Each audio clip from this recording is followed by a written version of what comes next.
Hello, મારી રસોઈમાં તમારા બધાનું સ્વાગત છે.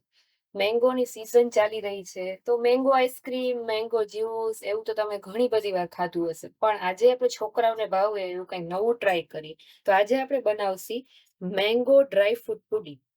ફક્ત 4 જ વસ્તુ જોશે, એનાથી તમારું આખું પુડિંગ છે એ તૈયાર થઈ જશે. શું જોઈશે? તો કે આપણે 2 કેસર કેરી લીધી. કોઈ પણ કેરી લઈ શકો તમે, મીઠી હોવી જોઈએ. હાફૂસ પણ લઈ શકો અને કેસરે લઈ શકો. આપણે અહીંયા 2 કેસર કેરી લીધી છે. આ કાજુ ને બદામના નાના-નાના ટુકડા કરી લીધા છે. કોર્નફ્લોર જોશે, આ મેઇન ઇન્ગ્રીડિયન્ટ્સ છે. કોર્નફ્લોર જોશે થોડોક અને કોર્નફ્લોરને ઓગાળવા માટે આપણે ઠંડુ દૂધ જોશે. તો સૌથી પહેલા તો આપણે શું કરશી? કેરીનો છે પલ્પ બનાવી લઈશી, થોડી ખાંડ નાખી. હવે આપણે કેરીને સુધારી એમાં ખાંડ નાખી જરૂર પ્રમાણે અને પછી આપણે એની પીસી લઈશું કે એની પેસ્ટ બનાવી લઈશું.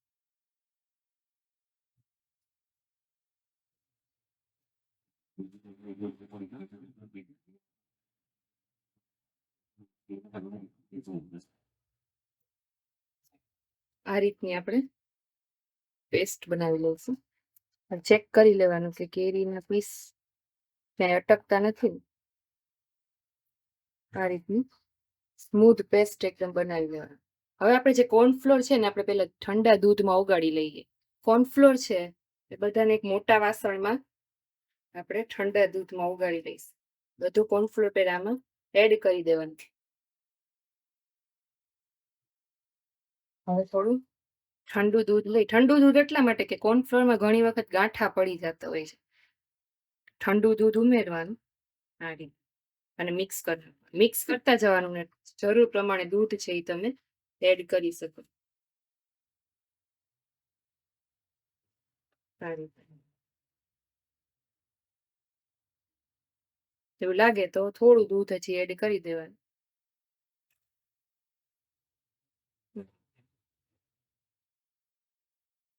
કોર્નફ્લોર નીચે ચોટી ન જાય એનું ખાસ ધ્યાન રાખવું.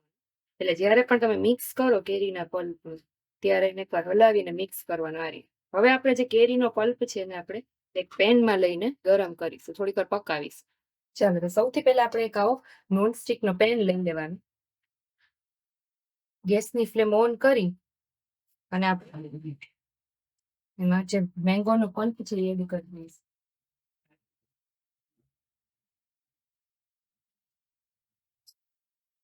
ગેસની ફ્લેમ સાવ સ્લો ટુ મીડિયમ રાખવાની. કારણ કે વધારે હાઈ ફ્લેમ રાખશો તો ચોંટી જશે. આ રીતે બધા પલ્સને આપણે હવે ધીમા તાપે હલાવવાનું. ગેસની ફ્લેમ મીડિયમ ટુ લો રાખવાની.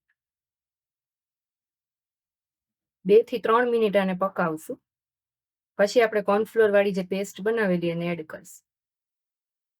આ રીતે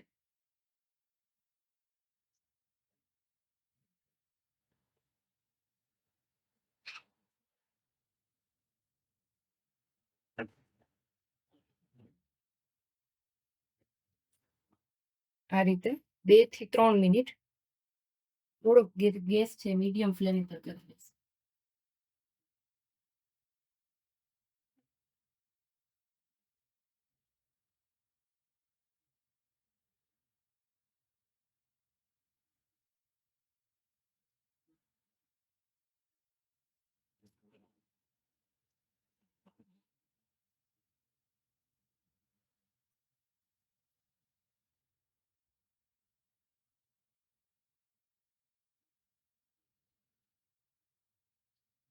થોડું આપણે ચપટી મીઠું એડ કરીશું સ્વાદ માટે, એટલે એનો સરસ ટેસ્ટ આવે. થોડું ચપટી,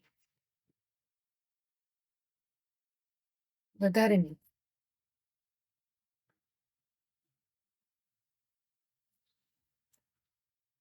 આ રીતે પકાવી દઈશું. હવે આમાં આપણે જે કોર્નફ્લોર દૂધમાં પલાળ્યો તો એ આપણે એડ કરીએ, પણ પહેલા એક વખત આવી રીતે ચમચીથી હલાવી લેવાનું, એટલે કોઈ નીચે ચોટી ન આવે. નીચે ચોટી ગયું હોય તો કોર્નફ્લોર આ રીતે ધીમે ધીમે એડ કરી અને એને હલાવતા જઈએ. ધીમે એડ કરી હલાવતા જઈશ. થોડું થોડું એડ કરતું ને ફરી પાછો એકવાર આમ ચમચો ફેરવી લેવાનો આ રીતે.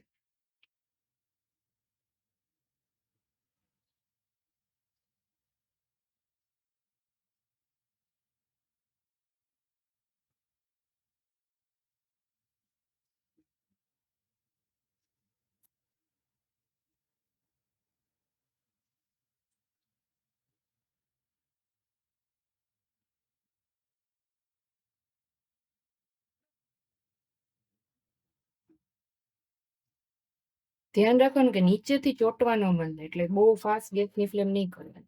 આ રીતે બધું એડ કરવાનું. હવે એને હલાવતું રહેવાનું. 5 થી 6 મિનિટ જેવું થશે અને ઘટ થવામાં. કોર્નફ્લોર નાખ્યો છે એટલે ફટાફટ એકદમ ઘાટું થવા માંડશે. ત્યાં સુધી એને હલાવવાનું આ રીતે.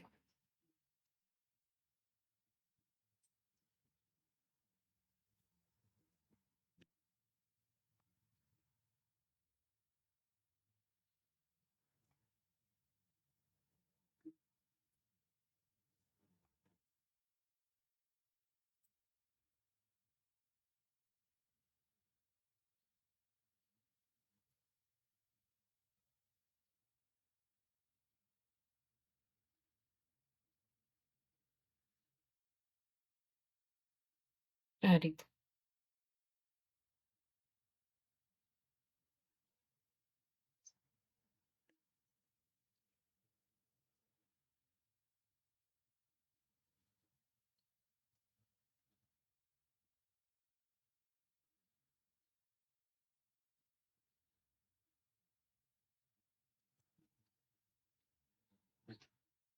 હવે જો થોડું થોડું ઘાટું થવા માંડ્યું છે, તમે જોઈ શકશો. જો છે આ રીતે. બસ હવે આપણું ઓલમોસ્ટ રેડી છે. હવે આપણે આમાં જે ડ્રાય ફ્રૂટ હતા એ આપણે આમાં થોડા એડ કરી દઈશું.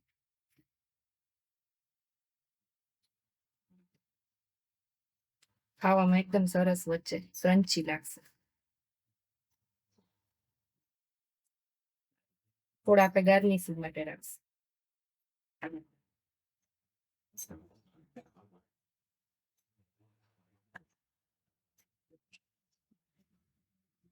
આમ જોવાનું બટકા જેવું પડવા માંડે એટલે આપણે ગેસની ફ્લેમ ઓફ કરી દેવાની. હવે ગેસની ફ્લેમ ઓફ કરી દઈશું. હવે આપણે આવો કોઈ પણ એક વાટકો લઈ લેવાનો. ડિઝાઇન વાળો લ્યો તો વધારે સારું. એમાં આપણે એને ઘીથી આખું ગ્રીસ કરી લઈશું. એટલે શું કામ, તો કે ઉખડવામાં જે પુડિંગ બને એ સહેલાઈથી ઉખડી જાય. આવી રીતે ઘીથી આપણે ગ્રીસ કરી લઈએ. બહુ વધારે નહીં લગાડવાનું. તેલ અથવા ઘી અથવા બટર કઈના પણથી તમે આમ ગ્રીસ કરી શકો. એટલે આછું જે પુડિંગ છે એ સરસ આપણું ઉખડી જાય. આ રીતે. હવે આપણે નીચે થોડા ડ્રાય ફ્રૂટ રાખશું આ રીતે. હવે આ જે પુડિંગ હતું એમાં આપણે એક લીંબુ, અડધું લીંબુ, એક નહીં અડધું લીંબુનો ફાળો છે આપણે એડ કરી દઈશું. સ્વાદમાં ખૂબ ટેસ્ટી લાગશે. પુડિંગ જેલી જેવું એકદમ ફ્લેવર આવશે. થોડું અડધું લીંબુ એડ કરશો ને અડધો જ ફાળો એડ કરવાનો, વધારે નહીં. આ રીતે. ઘી હોય તો ધ્યાન રાખવાનું. બસ હવે આપણે આને આમાં ટ્રાન્સફર કરી દઈએ. હલાવી.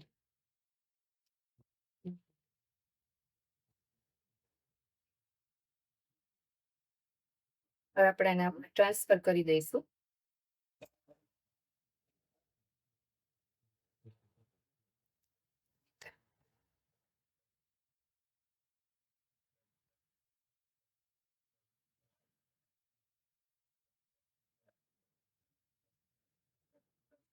કોઈ પણ વાટકો તમે લઈ શકો. કાચનો પણ લઈ શકો, પ્લાસ્ટિક સ્ટીલનો પણ લઈ શકો.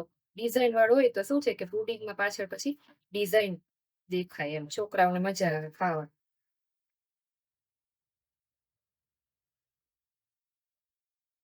આવી રીતે ચમચાથી એકદમ હલાવી નાખો.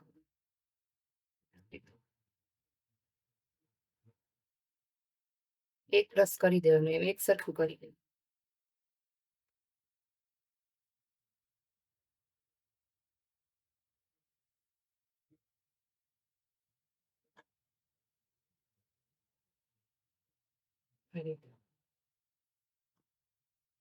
ઉપરથી પાછું આપણે ડ્રાય ફ્રૂટ છે સર્વ કરી લઈએ.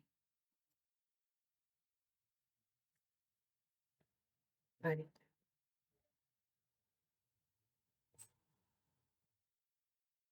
હવે આપણે આને આખા વાટકાને 2 થી 3 કલાક માટે રેફ્રિજરેટરમાં સેટ કરવા મૂકીશું. 2 થી 3 કલાક પછી જોશી આપણે આપણું પુડિંગ કેવું છે. તો આપણે 2 થી 3 કલાક આપણું જે પુડિંગ છે ને આપણે રેફ્રિજરેટરમાં રાખી મૂક્યું. તો હવે આપણે ચેક કરી લઈએ બહાર કાઢીને. જો એકદમ સરસ આપણે જે ઘી લગાડ્યું હતું એટલે આવી રીતે સરળતાથી ઉપડી જશે. ઘી અથવા બટર અથવા તેલ કાંઈ પણ તમે લગાડી શકો. આવી રીતે આમ કરી અને જે ડીશમાં તમારે કાઢવું હોય એ ડીશમાં તમારે આમ સીધું આમ પ્લેટ રાખી પેલા આવી રીતે અને પછી આવી રીતે આમ કરશો એટલે સરસ તમારું પુડિંગ છે એ જોઈ શકો છો તમે. પુડિંગ છે એકદમ સરસ રેડી છે. તમે જોવો છો. આપણે નાની નાની જે કેરી રાખેલી એનાથી આપણે એને ગાર્નિશ કરી લઈએ. કેરીના પીસીસ મેં રાખેલા હતા આ રીતે.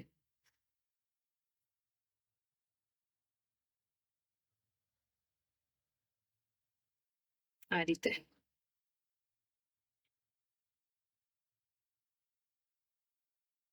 તો ખાવામાં છોકરાઓને મજા આવે. વચ્ચે વચ્ચે કેરી આવે તો પછી આના પીસ કરી અને તમે ખાઈ શકો. તો તૈયાર છે તમારું સરસ મજાનું મેંગો ડ્રાય ફ્રૂટ પુડિંગ. એકવાર જરૂરથી ટ્રાય કરજો. છોકરાઓને ખૂબ જ ભાવશે. તૈયાર છે મેંગો ડ્રાય ફ્રૂટ પુડિંગ. તમે ટ્રાય કરજો પછી મને કમેન્ટ કરજો કે તમને આ પુડિંગ સ્વાદમાં કેવું લાગ્યું. તો મારી રસોઈમાં ફરી એક વખત નવી રેસીપી સાથે આપણે પાછા મળીશું. ત્યાં સુધી મને રજા આપો. Thank you.